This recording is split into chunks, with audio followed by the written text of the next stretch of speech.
Philbin, CEO of TeenTech. I'm also a science broadcaster. Innovation is, for me, it's all about joining the dots. And I think one of the things that people forget is that if you're going to join the dots, this is a Steve Jobs quote, by the way, you have to know roughly what those dots are.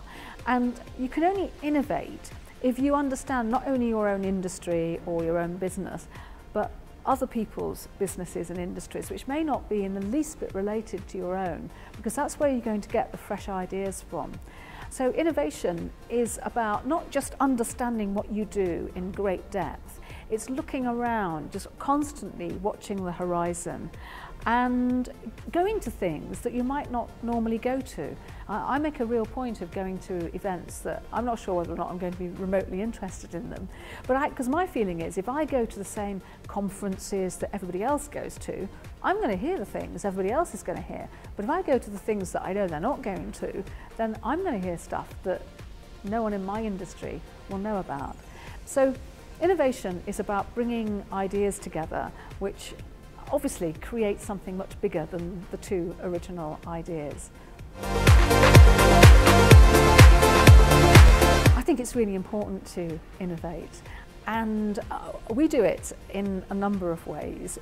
We listen very, very carefully to feedback, because I think sometimes you tend to listen to the good feedback and think, oh, we did a really great job there, but you don't listen to poor feedback, and that's where you're going to improve. And also it's about being really honest, because sometimes you do things and you may really like them. They may be pet projects, you know, a pet product.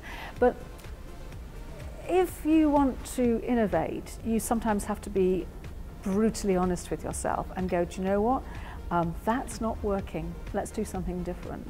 And it sounds like this is really obvious stuff, but it's really difficult because we all get very attached to things. We all do things because we've always done them, and there's some unwritten law that says we have to carry on doing things the same way.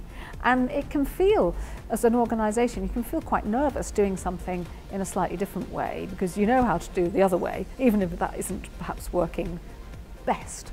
So I think for us, for TeenTech, it's really important that we constantly innovate, because we want to give young people the best possible advice about what their futures are likely to be like in 5 or 6 years' time. So we have to constantly move. And one of the things that I've decided is that I'm not going to have people running activities at TeenTech where young people will not find employment in the future. It's all about real opportunities, and opportunities sometimes which I might not have heard of. So the thing that's fantastic about innovating for TeenTech is that, you know, we're all learning and, you know, having great experiences at the same time. When you want to drive innovation within any organisation, it always comes back to listening.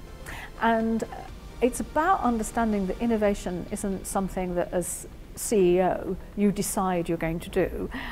It's about something that everyone in the organisation has input into.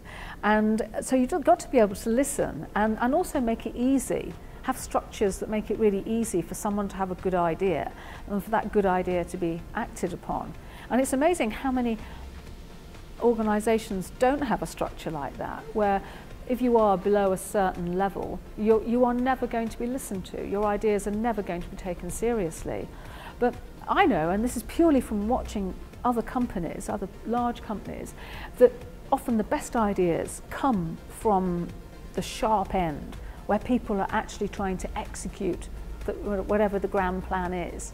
The idea that always stands out in my mind was a very simple one by an air stewardess at British Airways, who pointed out to British Airways that the size of the coffee bags that they had on the 747 flights was just slightly too big.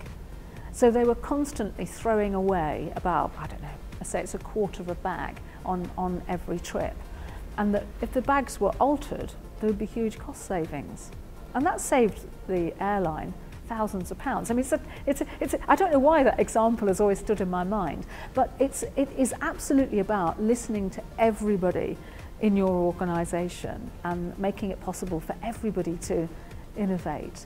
And then the thing is, if someone's idea is recognised and acted upon, they're more likely to have another good idea, and they're more likely to share it with you because you've done something about it, rather than just gone, oh yeah, that's a good idea, and then nothing happens. So listen.